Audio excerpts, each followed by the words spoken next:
Welcome to KRR kitchen. இன்றைக்கி நம்ம கிச்சனில் கல்யாண வீட்டு ஸ்டைலில் நல்ல ஒரு அருமையான கோதுமை ரவை கிச்சடி எப்படி செய்கிறதுன்னு தான் பார்க்க போகிறோங்க. இந்த ரவை கிச்சடி நல்லா சாஃப்டாக வரத்துக்கு டிப்ஸோட வீடியோ ஷேர் பண்ணியிருக்கேன். வீடியோ ஃபுல்லாக பார்த்து தெரிஞ்சுக்குங்க. இதுக்கு பார்த்திங்கன்னா நல்ல ஒரு தேங்காய் சட்னி, சாம்பார் இதெல்லாம் வச்சு சாப்பிடும்போது ரொம்ப அருமையாக இருக்கும். செய்கிறதும் ரொம்ப ஈஸி தாங்க. எப்படி செய்கிறதுன்னு நம்ம வீடியோக்குள்ளே போய் பார்ப்போம். அதுக்கு முன்னாடி நம்ம சேனலில் இப்போ தான் ஃபஸ்ட் டைம் பார்க்குறீங்கன்னா சப்ஸ்கிரைப் பண்ணி வச்சுக்கோங்க. கூடவே பெல் சிம்பல் ப்ரெஸ் பண்ணி ஆளுங்கிற ஆப்ஷனையும் ப்ரெஸ் பண்ணி வச்சுக்கோங்க. அப்போ தான் நான் போகிற வீடியோஸ் எல்லாம் உங்களுக்கு தொடர்ந்து நோட்டிஃபிகேஷனில் ஒன்றுக்கு ஒன்றே கிடச்சிக்கிட்டு இருக்கோம். இப்போ வாங்க இந்த ரவை கிச்சடி எப்படி செய்கிறதுன்னு பார்த்துடலாம்.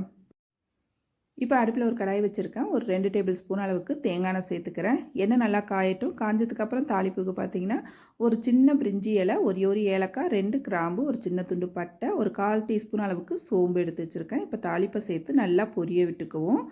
நல்லா இது பொரிஞ்சு வரட்டும். இது பொரிஞ்சு வந்ததுக்கப்புறம் பார்த்திங்கன்னா இதில் ஒரு 10 முந்திரி பருப்பு எடுத்து வச்சுருக்கேன். அதையும் சேர்த்து நல்லா செவக்க வறுத்து எடுத்துக்குவோம். இப்போ முந்திரி பருப்பு நல்லா செவந்து வந்ததுக்கப்புறம் பார்த்திங்கன்னா ஒரு பெரிய வெங்காயம், 2 பச்சை மிளகாய் கீரி எடுத்து வச்சுருக்கேன்.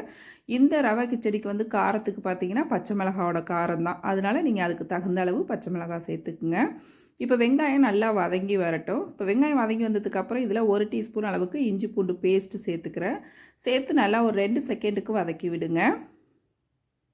இப்போ இஞ்சி பூண்டும் வதங்கினதுக்கப்புறம் ஒரு தக்காளி பழம் சேர்த்தோம்னா போகிறோம், அதிகமாக சேர்க்கக்கூடாது. ஒரு தக்காளி பழம் சேர்த்து அதுவும் நல்லா இப்போ வதங்கி வரட்டும். தக்காளியும் பார்த்திங்கன்னா ரொம்பலாம் வதங்கணும்னு அவசியம் இல்லை, லைட்டாக வதங்கினாலே போகிறோம். இப்போ தக்காளி பழம் இந்த அளவு வதங்கினதுக்கப்புறம் இதில் ஒரு கொத்து கருவேப்பிலை சேர்த்துக்கிறேன். அப்புறம் பார்த்திங்கன்னா ஒரு கேரட் பொடுசாக கட் பண்ணி வச்சுருக்கேன், அதையும் சேர்த்துக்கிறேன். மீடியம் சைஸில் உள்ளது. ஒரு 10 பீன்ஸ் எடுத்து அதையும் நல்லா இது போல் சின்ன சின்னதாக கட் பண்ணி வச்சுருக்கேன். ஒரு 1/2 கப் அளவுக்கு பச்சை பட்டாணி எடுத்துருக்கேன். இது ஃப்ரெஷ்ஷான பச்சை பட்டாணி தான். இதே காஞ்ச பட்டாணினா ஊற வச்சுட்டு வேக வச்சு சேர்த்துக்கணும் நீங்கள். இப்போ இந்த காய்கறிலாம் சேர்த்து நல்லா வதக்கி விடுங்க. இது வதங்கிட்டு இருக்கும் போதே பார்த்திங்கன்னா இதுக்கு தேவையான அளவு, இந்த கிச்சடிக்கு தேவையான அளவு உப்பு சேர்த்துக்குவோம். ஒரு 1/2 டீஸ்பூன் அளவுக்கு மஞ்சள் தூளும் சேர்த்துக்கிறேன். இப்போ சேர்த்து நல்லா ஒரு 2 நிமிஷத்துக்கு வதக்கி விடுங்க. இப்போ காய்கறி நல்லா ஒரு 2 நிமிஷத்துக்கு வதக்கி விட்டதுக்கு அப்புறம் பார்த்திங்கன்னா ஒரு மூடி போட்டு நல்லா ஒரு 3 நிமிஷத்துக்கு வேக வச்சு எடுத்துக்குவோம்.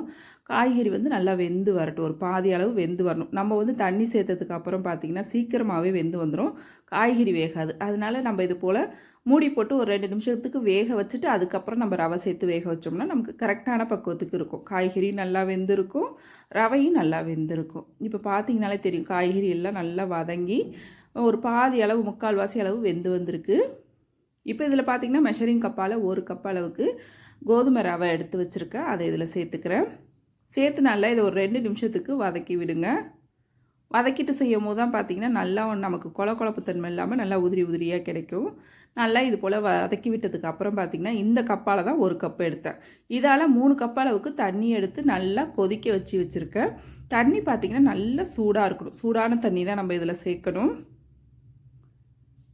இப்போ தண்ணி சேர்க்கும் போது பார்த்திங்கன்னா அடுப்பை நல்லா ஃபுல்லாக சிம்மில் வச்சுட்டு சேர்த்துக்குங்க. ஏன்னா தண்ணி சேர்த்தோன்னே டக்குன்னு திக்காகிடும், அப்புறம் நமக்கு ரவை வெந்து வராது. அதனால் அடுப்பை சிம்மில் வச்சுட்டு தண்ணி சேர்த்து நல்லா இது போல் ஒரு தாப்பில் கலந்து விடுங்க. உப்பு காரம் போதுமானு செக் பண்ணிக்கோங்க. உப்பு தேவைன்னா நீங்கள் இந்த ஸ்டேஜில் சேர்த்துக்கலாம். காரத்துக்கு பார்த்திங்கன்னா பச்சை மிளகாய் தான் சேர்க்கணும், தேவைன்னா சேர்த்துக்கலாம். நல்லா கலந்து விட்டு அடுப்பை சிம்மில் வச்சு ஒரு மூடி போட்டு நல்லா ஒரு 5 நிமிஷத்துக்கு வேக வச்சுக்குங்க. நல்லா அப்பப்போ இடையில கலந்து விட்டுக்குங்க. இப்போ பாருங்கள் நல்லா அருமையாக சூப்பராக வெந்து வந்திருக்கு பாருங்கள். கலந்து காட்டுறேன் பாருங்கள். அந்த காய்கறியும் சரி ரவையும் சரி நல்லா வெந்து பக்குவமாக ரெடியாகி வந்திருக்கு பாருங்கள். இந்த அளவுக்கு வேக வச்சு எடுத்துருக்கணும்.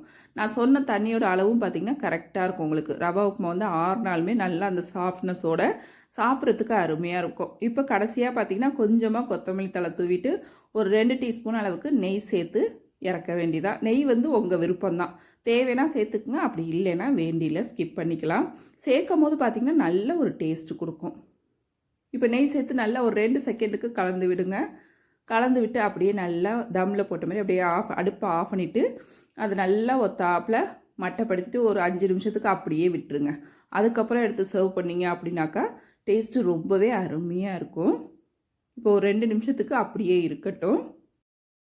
நல்லா ஒரு 2 நிமிஷம் கழித்து பார்த்தீங்கன்னா இந்த ரவை கிச்சடி கூட நல்லா தேங்காய் சட்னி சாம்பார்லாம் வச்சு சாப்பிடும்போது டேஸ்ட் அவ்வளோ ஒரு அருமையாக இருக்கும்.